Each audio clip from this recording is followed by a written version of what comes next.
Rikash. Dalilin kashe Ummita gaskiya ta bayyana, asiri ya tunu, kamar yadda muke dauke da cikakken wannan bidiyo a daidai lokaci, wadda Mr. Jan dan kasar China wanda ya kasance saurayinta bayan ta yi aure ya fasata ya kashe ta, kamar yadda al'umma suka sani. A safiyar jiya ne muka tashi da wani mummunan al'amari mara daɗi wanda Mr. Jan dan kasar wato China ya kashe Ummul Kulsum wanda ake kiranta da suna Ummita, wanda ta kasance budurwarsa ce kuma sun daɗe suna soyayya. Al'umma da dama suna son su ji menene dalilin da yasa Mr. Jan ya kashe Ummita, kamar yadda al'umma suke tunanin cewa a daidai wani lokaci ya kashe ta ne ba wani dalili. Muna dauke da cikakken wannan bidiyo inda kuma daga bisani za mu sako muku cikakken bidiyon mahaifiyar yadda aka tattauna da wato mahaifiyar Ummita din, inda ta bayyana tun daga farkon soyayyarsa har zuwa ƙarshe da kuma wato dalilin da yasa wato wannan Mr. Jan din ya kashe Ummita a matsayin budurwar tasa. Muna dauke da cikakken wannan bidiyo, kai dai mai sauraro dan Allah dan Annabi ka daure ka kallaci wannan bidiyo har ƙarshe. Amma kafin mu kai ka sako muku cikakken wannan bidiyo, za mu sako muku asalin tarihin Ummita wanda aka fi Ummita wanda asalin sunanta Ummul Kulsum da kuma asalin dalilin da yasa Mr. Jan din dan ta ne kashe ta. Ummita ta kasance zankaɗaɗɗiyar budurwa ce kuma wato Bahaushiya ce 'yar jihar Kano. Ta gama digirinta a University ta Kampala da ke kasar Uganda a fannin wato kayan gona. Haka zalika a daidai lokaci Ummita tana sabis a jihar wato Sokoto. Daga bisani bayan sun ɗau tsawon lokaci suna soyayya da wannan ɗan China mai suna Mr. Jan, daga bisani samu labarin cewa ta yi aure da na fe garzaya unguwarsu a Jambulo, da ya kwankwasa aka kya buɗe masa kofa. Daga bisani bayan an buɗe kofa ya shiga har ɗakin nata ta cika mata wuka ya kashe ta, wanda wani dalili ya faru ne biyo bayan yadda suka daɗe suna soyayya. Kamar yadda muke ɗauke da cikakken wannan bidiyo za ku ji cikakken ƙarin bayani. Haka zalika muna ɗauke da cikakken rahoto daga wato bakin mutane da dama da suka tofa albarkacin bakin su. Mutane da dama sun bayyana cewa yanzu wato saurayi ɗan ƙasar China mai suna Mr. Jan ya yi wa zankaɗaɗɗiyar budurwa kisan gilla a jihar Kano, wanda hakan ya tabbatar da cewa kwaɗayi ne ya ja mata. Mutane da dama suna bayyana wato comment akan wannan bidiyo, suna bayyana cewa kwaɗayi mabuɗin wahala, abin da ya faru da Ummita ita ce da kanta. Haka zalika mutane da dama sun bayyana cewa Ummita ta kasance 'yar kasar Hausa kuma musulma kuma Bahaushiya. Menene dalilin da yake ta take soyayya da wato dan kasar China wanda ɗabi'arsu ba ɗaya bace, addinin su kuma ba ɗaya ba. Haka zalika al'ada ta malam Bahaushe ma bai kamata ta saurare shi ba. Wasu sun bayyana cewa tabbas hakan da ya faru da ita wato kaddara ce, domin ko kowa ba tsallake wa kaddararsa. Wasu kuma sun kara da cewa Allah ya ji kanta, Allah ya gafarta mata, amma ita ta jawo kanta, kamar yadda wasu suka kara da cewa kowa dama baya tsallake kaddararsa, Allah ya ji kanta, Allah ya gafarta mata. Wasu kuma sun bayyana cewa abin da ya faru da ita kwaɗayi ne mabuɗin wahala.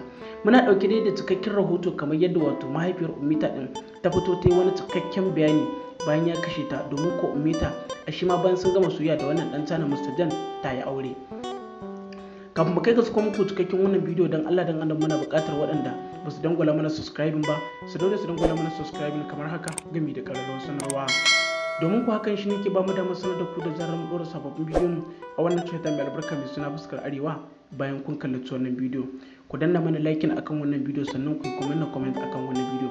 Dan Allah dan Annabi daga bisani ku share din wannan bidiyo domin yan uwa da abokan arziki su amfana. Ga dai cikakken wannan bidiyo ku kalla. Cikakken sunanki da kuma alaƙar ki da marigani. Yarinya ta ce kuma shi ya zo ne yana ta zuwa kullum ya ce sai ta fito, ta ce ba ta fitowa.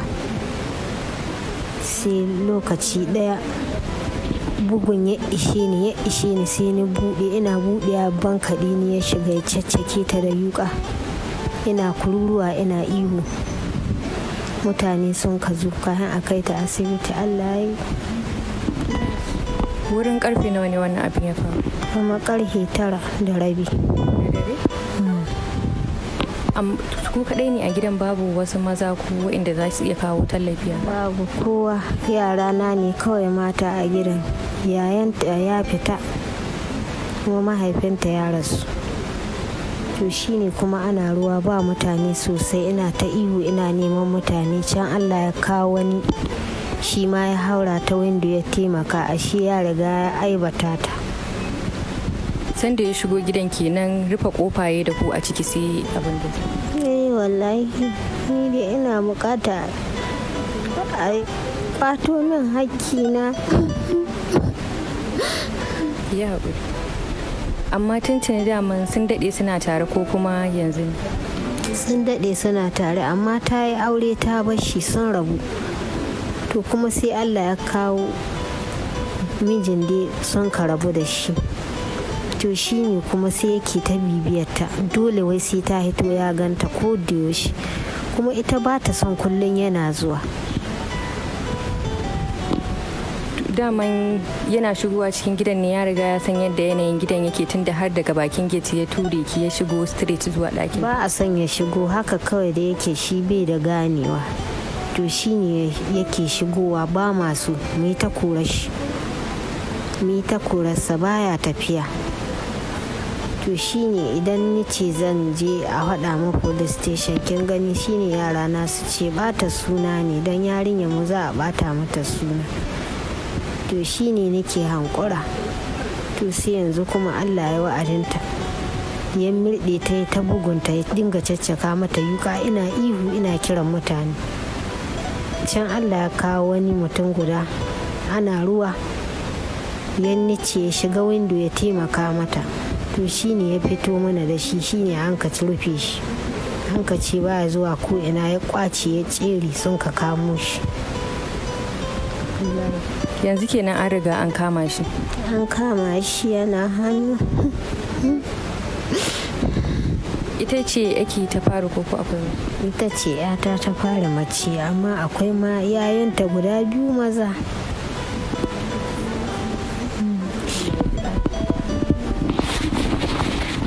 Amma kuna tunanin akwai wani abin da ya sa ya zo ne ya kashe ta koko da ya haka nan? Saboda ya nura ba ta so ne, ba za ta aure shi ba. To shi ne in ya kira ta waya ba ta dagawa. To shi ne ya taho wurinta yana ta buga kofa ta ki budewa. Ya kai awa guda yana buga kofa. Can kuma sai ta ce mama ki tashi ki kare min inci na, ki ce ya tafi ya bar miki gidanki. Sai na je ina bude kofa, sai ya banke ne ya shigo ya dinga cakarta da yuka cikin ɗakinta. Daman ya riga san inda ɗakinta yake. Ya san inda ɗakinta yake, dan da dai haka ɗaya ka shigo muna kawai, ba excuse. Amma ba ku taɓa kai ƙara tun da ba kwa son abin ba? Ba mu taɓa kai ƙarar shi ba, sai dai yayanta ya kora shi ya fitar da shi. To shi ne daga baya an ka ce za a fara kai shi wajen 'yan sanda. To ko kun san inda suka haɗu tun farko? Tun farko a Shoprite sun ka haɗu da shi. Sai ƙawarta ta ba da lambar shi, tana tare, ya ce a ba da lambar ta. Ta je sayan turare, shi kenan fa sai ya dinga waya da ita. Yana zuwa gidan, yana tsare bakin kofa, ya ƙi rabuwa da ita har ta yi aure. Amma bayan da ta yi aure kenan ya kyale ta sai da ta fito ne sannan ya ci gaba da bibiyanta? Bayan da ta yi aure sun rabu.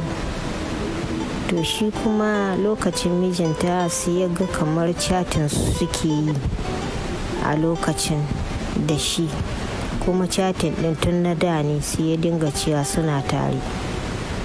To shi ne kawai abin da na sani.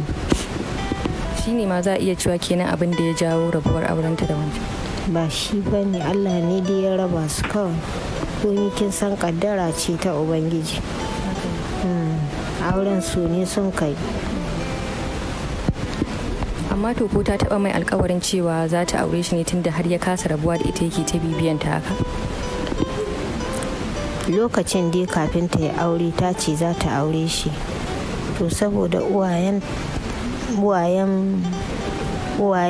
ubanta sun san yanayin abun, sun san duk ba za su iya cutar da ita ba, sun gane cewa akwai matsala, kuma na yadda da haka. Dan da dai dangin ubanta ne, ba a canza su. Abinda sun kace shine idan alheri ne gare ta za su yadda, sun hango akwai matsala ne, shine suka ce ba za su ba da yarinyar su ba. An ka hankura, sai ta zo ta auri wannan. Shine kawai.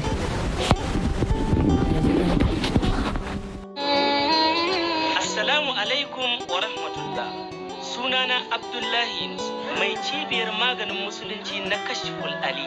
Cibiyar mu ta Kashful Ali a shirye muke tsaf domin zakulo ingantattun itatuwa daga cikin littattafan musulunci domin haɗa magunguna ingantattu akan kowace irin larura. Ina magidanta masu fama da matsalolin mazakuta kamar rashin karfi, saurin inzali tare da kankancewar mazakuta. Cibiyar Kashful Ali sun kware wajen haɗa magunguna na matsalolin rashin haihuwa. Sannan al'umma da dama sun amsa kuma sun samu biyan bukata 100%. Ina masu fama da cuta mai karya garkuwar jikin ɗan adam wato HIV.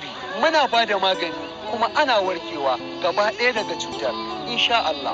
Ina waɗanda suke aikata istimna'i wato biya wa kansu bukata, hakan yana hana haihuwa tare da haifar da matsaloli guda 20 a jikin ɗan adam.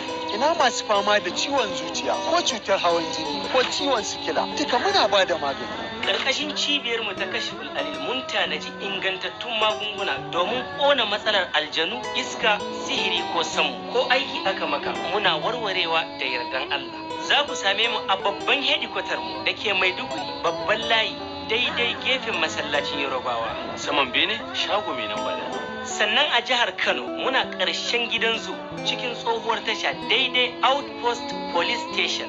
A birnin tarayyar Abuja muna Kuje titin Union Home P&D Plaza. A jihar Gombe muna nan daidai gadon Malale B Road cikin Ummi Plaza. Sannan a jihar Kaduna muna Rigasa Dattawa cikin Musayyab Plaza.